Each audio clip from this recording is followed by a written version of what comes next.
বন্ধুরা, ইন্ডিয়ান নেভির তরফ থেকে অর্থাৎ ভারতীয় নৌবাহিনীর তরফ থেকে নাবিক নিয়োগ সংক্রান্ত যে ভ্যাকেন্সি বার হয়েছিল এমআর এবং এসএসআর পদে, তার অনলাইন অ্যাপ্লিকেশন যে লাস্ট ডেট সেটা কিন্তু 27 তারিখ ছিল। তার লাস্ট ডেট কিন্তু তোমাদের বাড়ানো হয়েছে। এখানে তোমরা অনস্ক্রিন দেখতে পাচ্ছ তোমাদের শর্ট একটা নোটিফিকেশান দেওয়া হয়েছে। Last date for submission of application is extend. তোমরা দেখতে পাচ্ছ 5 জুন, অর্থাৎ 5 জুন পর্যন্ত তোমরা কিন্তু অনলাইন অ্যাপ্লিকেশান করতে পারবে। তো তোমরা যারা এখনও পর্যন্ত অনলাইন অ্যাপ্লিকেশান করোনি, এমআর এবং এসএসআর পদে তোমাদের ভ্যাকেন্সি পার হয়েছে নাবিক পদে, তো তোমরা কিন্তু অনলাইন অ্যাপ্লিকেশান করতে পারবে। 5 জুন লাস্ট ডেট রয়েছে, 5 জুনের মধ্যে কিন্তু তোমরা অ্যাপ্লিকেশান করতে পারবে। এমআরের ক্ষেত্রে 10 পাস হয়ে থাকলে, 10 পাসের পাশাপাশি 50% নাম্বার থেকে থাকলে আবেদন করতে পারবে। এসএসআর ক্ষেত্রে উচ্চ মাধ্যমিক হয়ে থাকলে তুমি কিন্তু আবেদন করতে পারবে। তো চলো আমি তোমাদেরকে এমআরের আপডেটটা দিয়ে দিচ্ছি যে এমআরএ কী চাওয়া হয়েছে, দেন তোমাদেরকে অন্য একটি ভিডিওতে এসএসআরের আপডেট দিয়ে দেবো। তো তুমি যদি এমআরএ অনলাইন অ্যাপ্লিকেশান করতে চাও তাহলে অবশ্যই ভিডিওটা শেষ পর্যন্ত দেখো। মেল ফিমেল উভয় আবেদন করতে পারবে। 10 পাস হয়ে থাকলে অবশ্যই তুমি এমআরএ অ্যাপ্লিকেশান করতে পারবে। ওকে, তো চলো আমি ভিডিওর দিকে যাই। তো বন্ধুরা, তোমরা অনস্ক্রিন দেখতে পাচ্ছ এটি হলো অফিসিয়াল নোটিফিকেশান। ইন্ডিয়ান নেভি হার কাম দেশ কি নাম। Indian navy invites online application from unmarried mail এবং আনম্যারিড ফিমেল, অর্থাৎ অবিবাহিত ছেলে মেয়ে উভয়ই কিন্তু এই ভ্যাকেন্সিতে আবেদন করতে পারবে। 2000 ব্যাচে এই ভ্যাকেন্সিটি কিন্তু ফিল করা হবে। অ্যাপ্লিকেশান তোমরা দেখতে পাচ্ছ এলিজিবিলিটি কন্ডিশন, মেল ফিমেল উভয় আবেদন করতে পারবে।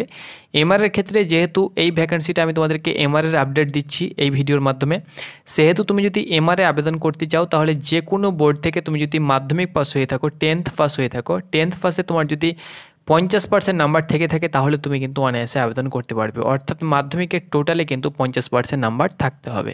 ওকে, বয়স এখানে দেখতে পাচ্ছ 1 নভেম্বর 2003 থেকে 30 এপ্রিল 2007 মধ্যে তোমার যদি ডিওবি হয়ে থাকে তাহলে তুমি কিন্তু অনায়াসে আবেদন করতে পারবে। এক্ষেত্রে নির্দিষ্ট কোনো বয়স দেওয়া নেই।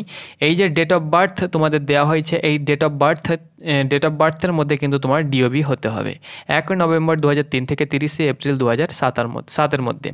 টার্মস অ্যান্ড কন্ডিশনের ভিতরে তোমরা জানো যে এটি অগ্নিবীর নাবিক, অর্থাৎ অগ্নিপথ স্কিম লাগু হওয়ার পরে কিন্তু অগ্নিবীর করে দেওয়া হয়েছে। তো তোমরা জানো যে অগ্নিবীর 4 বছরের চুক্তিভিত্তিক চাকরি, 25%কে পার্মানেন্ট করা হবে, 75%কে কিন্তু ঘরে পাঠিয়ে দেওয়া হবে। ওকে, তো প্রথম বছর কত তোমাদেরকে স্যালারি দেওয়া হবে, দ্বিতীয় বছর কত স্যালারি দেওয়া হবে, তৃতীয় বছর কত স্যালারি দেওয়া হবে এখানে মেনশন করে দেওয়া হয়েছে।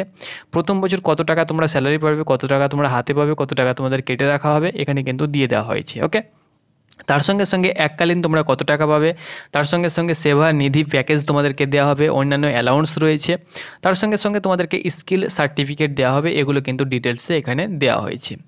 সিলেকশন প্রসেস তোমাদেরকে বলে দিচ্ছি। এমআরএ বা এসএসআরে যেটাতে তুমি অ্যাপ্লিকেশান করো না কেন, প্রথমত তুমি অনলাইন অ্যাপ্লিকেশান করবে।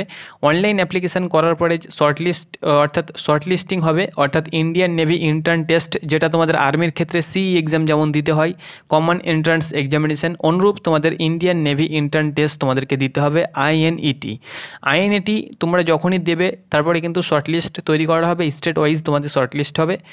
সেই শর্টলিস্টে তোমার যদি নাম থাকে, অর্থাৎ তুমি যদি পরীক্ষায় পাস করো তাহলে কিন্তু পিএফটি অর্থাৎ physical fitness test, physical measurement test, written examination and তোমাদের রিক্রুটমেন্ট মেডিকেল এক্সামিনেশানের জন্য ডাক পাবে। অর্থাৎ স্টেজ 2-র জন্য তোমরা কিন্তু ডাক পাবে যদি তুমি স্টেজ 1 কোয়ালিফাই করো তাহলে।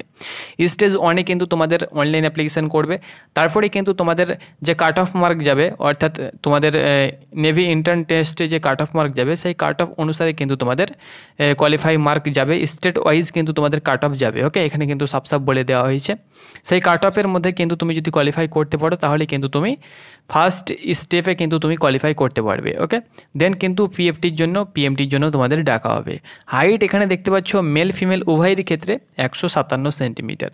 157 সেন্টিমিটার তোমার যদি উচ্চতা থেকে থাকে তাহলে কিন্তু আবেদন করতে পারবে। অনেক হাইট কম চাওয়া হয়েছে, অনেকে রয়েছে যাদের হাইট কম কিন্তু ডিফেন্সে যাবার স্বপ্ন থেকে থাকে, তারা কিন্তু নেভিতে জয়েন করতে পারবে। নেভিতে যাওয়ার জন্য তাদের কিন্তু দুর্দান্ত সুযোগ। আর্মির ক্ষেত্রে হাইট তোমাদের একটু বেশি নেওয়া হয়ে থাকে, কিন্তু নেভির ক্ষেত্রে অনেকটাই হাইট কিন্তু এখানে কম চাওয়া হয়েছে। কম্পিউটার বেসড যে এক্সামিনেশন যেটা তোমাদের হবে, সিবিটি যেটা এক্সাম হবে, নেভি ইন্টার্ন টেস্ট সেটা কিন্তু 50 নম্বর এমআরের ক্ষেত্রে হবে। প্রত্যেকটি প্রশ্ন 1 নম্বর করে থাকবে, অর্থাৎ 50 নম্বরে তোমাদের পরীক্ষা হবে। হিন্দি ইংলিশে তোমাদের পরীক্ষা দিতে হবে। মাল্টিপল চয়েস তোমাদের কোয়েশ্চেন হবে, কম্পিউটারের মাধ্যমে তোমাদেরকে পরীক্ষা দিতে হবে। সেক্ষেত্রে তোমাদের 50টি কোয়েশ্চেন থাকবে, সায়েন্স থেকে থাকবে, ম্যাথ থেকে থাকবে এবং জেনারেল অ্যাওয়ারনেস থেকে থাকবে। তোমরা মক টেস্ট দিতে পারো, সায়েন্স থেকে কতটি কোয়েশ্চেন থাকবে, ম্যাথ থেকে কতটি কোয়েশ্চেন থাকবে, জেনারেল অ্যাওয়ারনেস থেকে কতটি কোয়েশ্চেন থাকবে, সেটা কিন্তু তোমরা মক টেস্ট দিতে পারবে অগ্নিবীর.navy.cdsc.in এই যে ওয়েবসাইট দেখতে পাচ্ছ, এই ওয়েবসাইটে গিয়ে তোমরা কিন্তু মক টেস্ট দিতে পারবে। সেই অনুসারে তোমরা জানতে পারবে যে কোন সাবজেক্ট থেকে, অর্থাৎ সায়েন্স থেকে কটি নাম্বার আসবে, ম্যাথ থেকে কটি কোয়েশ্চেন করা হবে এবং জেনারেল অ্যাওয়ারনেস থেকে কটি কোয়েশ্চেন আসবে, তোমরা কিন্তু মক টেস্টে জানতে পারবে। ওকে, 10th ফার্স্ট লেভেলে তোমাদের কোয়েশ্চেন করা হবে। ওকে, খুব হার্ড করা হবে না, যেহেতু এটা 10th ফার্স্ট ভ্যাকেন্সি, সেহেতু 10th ফার্স্টের যে তোমাদের সিলেবাস রয়েছে সেই সিলেবাস অনুসারে কিন্তু তোমাদের কোয়েশ্চেন করা হবে। পরীক্ষা যে সময় 30 মিনিট তোমাদের সময় থাকবে, 30 মিনিটের মধ্যে কিন্তু 50টি কোয়েশ্চেন তোমাদেরকে করতে হবে।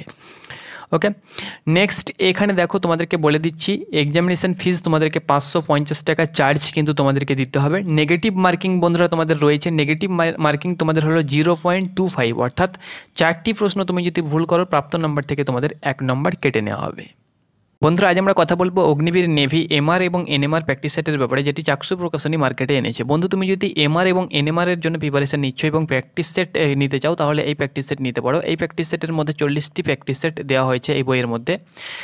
নতুন সিলেবাস অনুসারে কিন্তু এই প্র্যাকটিস সেট তৈরি করা হয়েছে। তাছাড়াও তুমি তোমার প্রিপারেশনটাকে আরও মজবুত করতে চাইলে কম্বো প্যাক নিতে পারো, লিঙ্ক ডিসক্রিপশন বক্সে দেওয়া হয়েছে।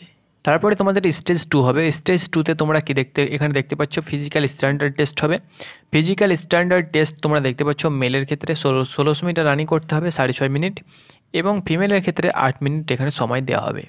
20টি তোমাদেরকে স্কোয়াটস করতে হবে মেলের ক্ষেত্রে এবং ফিমেলের ক্ষেত্রে 15টি। পুশ আপ করতে হবে ছেলেদের বেলায় 15টি এবং মেয়েদের ক্ষেত্রে 10টি। সিট আপ করতে হবে ছেলেদের বেলায় 15টি এবং মেয়েদের ক্ষেত্রে 10টি সিট আপ এখানে কিন্তু করতে হবে। তাছাড়াও এক্সট্রা তোমার যদি কারিকুলাম থাকে তাহলে কিন্তু তুমি অ্যাক্টিভ হতে পারবে, অর্থাৎ তোমার ফিটনেস যেমন স্পোর্টস, তার সঙ্গে সঙ্গে সুইমিং বা এক্সট্রা কিছু তোমার যদি জানা থাকে তাহলে সেক্ষেত্রে চাপ নেই, তুমি তার সুযোগ পাবে অবশ্যই। সেখানে কিন্তু তোমাদের সুযোগ দক্ষতা তুমি দেখাতে পারো। রিক্রুটমেন্ট মেডিকেল এক্সামিনেশান যেসব পার্টসগুলো তোমাদের চেক হয় সেগুলো কিন্তু তোমাদের চেক হবে। তারপরে কিন্তু তোমাদের ফাইনাল মেরিট লিস্ট তৈরি হবে। রিটেন এক্সামিনেশান কিন্তু তোমাদের গ্রাউন্ডে একবার হবে, সেটি কিন্তু অফলাইন বেসড তোমাদের এক্সামটা হবে। ওকে, এখানে চোখের তোমরা দেখতে পাচ্ছ ক্ষমতা তোমাদের 6/6 এবং খালি চোখে 6/6 এখানে কিন্তু তোমাদের ধরা হয়েছে। ট্রেনিং ডেট তোমরা দেখতে পাচ্ছ নভেম্বর 2024 নাগাদ তোমাদের ট্রেনিং হবে। আইএনএস চিল্কাতে তোমাদের ট্রেনিং হবে, যেটি উড়িষ্যাতে অবস্থিত। তো সেই হিসাবে তোমাদের ট্রেনিংয়ের যে ডেট সেটাও কিন্তু দিয়ে দেওয়া হয়েছে, নভেম্বর মাস নাগাদ তোমাদের ট্রেনিং হবে। সেই হিসাবে তোমাদের এখন ধরে নাও তোমাদের জুন মাস চলছে, তো June, July, August, September, October, November, অর্থাৎ 6 মাসের মধ্যে কিন্তু তোমাদের ট্রেনিংয়ে পাঠিয়ে দেওয়া হবে, অর্থাৎ পুরো প্রসেসটা 6 মাসের মধ্যে কমপ্লিট হয়ে যাবে। যাবতীয় ডকুমেন্টস তোমাদের দেখা হবে। তুমি অনলাইন অ্যাপ্লিকেশন যখন করবে অবশ্যই তোমার যদি এনসিসি সার্টিফিকেট থেকে থাকে তাহলে অবশ্যই তুমি এনসিসি ক্লিক করবে এবং এনসিসি সার্টিফিকেট অবশ্যই তুমি শো করাবে। ওকে, অনলাইন অ্যাপ্লিকেশন তোমাদের চলছে, তোমরা অবশ্যই অনলাইন অ্যাপ্লিকেশন করে নাও। এটি ছিল তোমাদের একটি আপডেট। তাছাড়াও আমি তোমাদেরকে বলে দিচ্ছি 27শে মে তোমাদের লাস্ট ডেট ছিল, নোটিফিকেশান অনুসারে সেটি কিন্তু বাড়ানো হয়েছে। ফটোকপি তোমাদেরকে 10 থেকে 25 কেবির মধ্যে তোমাদেরকে ফটো আপলোড করতে হবে। সিগনেচার কিন্তু তোমাদেরকে সেম প্রসেসে আপলোড করতে হবে।